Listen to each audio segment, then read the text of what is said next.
during part of what would become known as the Battle of the Ia Drang Valley, a battalion from the 1st Cavalry Division is ambushed by the 8th Battalion of North Vietnamese 60th Regiment. Today is November 17th, 2023, and I would like to bring you this day in history. The battle started several days earlier when the 1st Battalion, 7th Cavalry engaged a large North Vietnamese force at Landing Zone X-Ray at the base of Chu Pong Hills, Central Highlands. As the battle subsided, the 2nd Battalion, 7th Cavalry, was ordered to move across country to Landing Zone Albany, where it was to be picked up by helicopter and moved to a new location. The U.S. unit was moving through the jungle in a long column when the North Vietnamese sprang a massive ambush along the length of the column from all sides. Companies C and D took the brunt of the North Vietnamese attack. Within minutes, most of the men from the two companies were hit. The North Vietnamese forces had succeeded in engaging in the U.S. forces in very tight quarters, where supporting U.S. firepower could not be used without endangering American lives. The cavalrymen returned the fire, but the North Vietnamese were fighting from prepared fighting positions, and many of the American leaders had been felled in the initial stages of the ambush. As night fell, the cavalrymen waited for the North Vietnamese to attack, but illumination flares provided by the Air Force aircraft made the enemy cautious. By morning, they had withdrew. Senior U.S. military leaders declared the Battle of the Ia Drang Valley an American victory. That had clearly been the case with the fight at Landing Zone X-Ray, where a 3-day battle resulted in 834 North Vietnamese soldiers confirmed killed, with another 1,000 North Vietnamese casualties likely. However, the battle at Landing Zone Albany was another story. Although there was over 400 enemy soldiers lying on the battlefield after the fighting was over, the battle had been an extreme costly one for the 1st Cavalry troops. Of the 500 men in the original column moving to Landing Zone Albany, 150 had been killed, and only 84 were able to return to immediate duty. 93% of Company C sustained some sort of wound or injury. Half of them died. The Battle of Ia Drang Valley was important because it was the first significant contact between U.S. troops and North Vietnamese forces. The action demonstrated that the North Vietnamese were prepared to stand and fight major battles, and senior American leaders concluded that U.S. forces could wreak significant damage on the North Vietnamese in such battles. The North Vietnamese also learned a valuable lesson during the battle. They saw that they could negate the efforts of senior American firepower by engaging American troops in physical close combat, so that U.S. artillery and air fire could not be used without endangering American lives.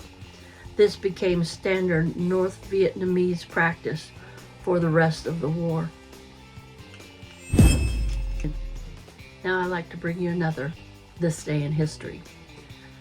On November 17, 1968, the Oakland Raiders scored 2 touchdowns in 9 seconds to beat the New York Jets.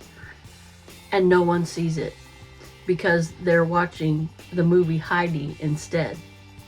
With 65 seconds left to play, NBC switched off the game in favor of the previous scheduled programming, a made-for-TV version of the children's story about a young girl and her grandfather in the Alps. Viewers were outraged, and they complained so boastfully that network execs learned a lesson they'll never forget. Whatever you do, one said, you better not leave an NFL game. The game between the Jets and the Raiders was already shaping up to be a classic.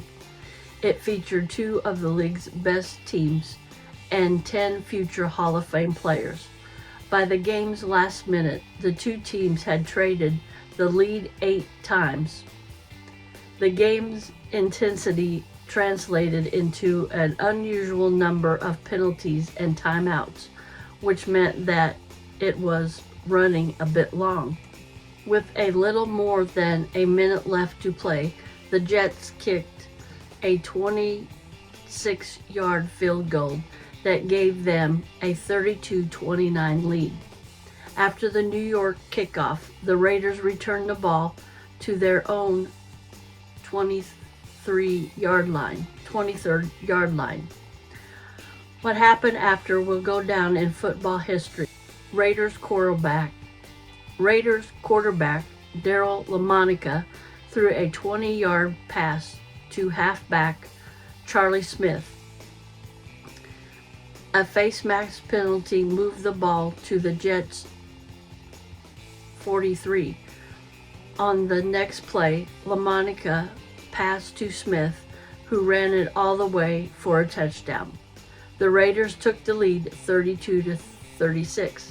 Then the Jets fumbled the kickoff, and Oakland's Preston Ridler-Huber managed to grab the ball and run it 2 yards for another touchdown. Oakland had scored twice in 9 seconds. The game was over. They'd won 43-32. Nobody outside the Oakland Coliseum actually saw any of this, because NBC went to commercial right after the Jets kickoff and never came back. Instead, they did what they'd been planning to do for weeks. At 7 p.m., they began to broadcast a brand new version of Heidi, a film they were sure would win them high ratings during November sweeps. Before the game began, network execs had talked about what they'd do if the game ran over its scheduled time, and they decided to go ahead with the movie no matter what. So that's what NBC programmer Dick Klein did. I waited and waited, he said later, and I heard nothing. We came up to the magic hour, and I thought, well, I haven't been given any counter orders, so I've got to do what we agreed to. NBC execs had actually changed their minds and were trying to get in touch with Klein to tell him to leave the game on until it was over. But all the telephone lines were busy. Thousands of people were calling the network to urge programmers to air Heidi as scheduled, and thousands more were calling to demand that the football games stay on the air. The football fans grew even more livid when NBC printed the results of the game at the bottom of the screen 20 minutes after the game ended. So many irate fans called NBC that the next network's switchboard blew. Undeterred, people started calling the telephone company the New York Times and the NYPD, whose emergency lines were clogged for hours. Shortly after the Heidi debacle, the NFL inserted a clause into its TV contracts that guaranteed that all games would be broadcast completely in their home markets.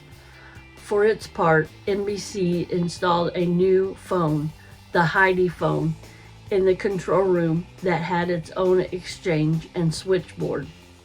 such a disaster, the networks assured its viewers, would never be allowed to happen again.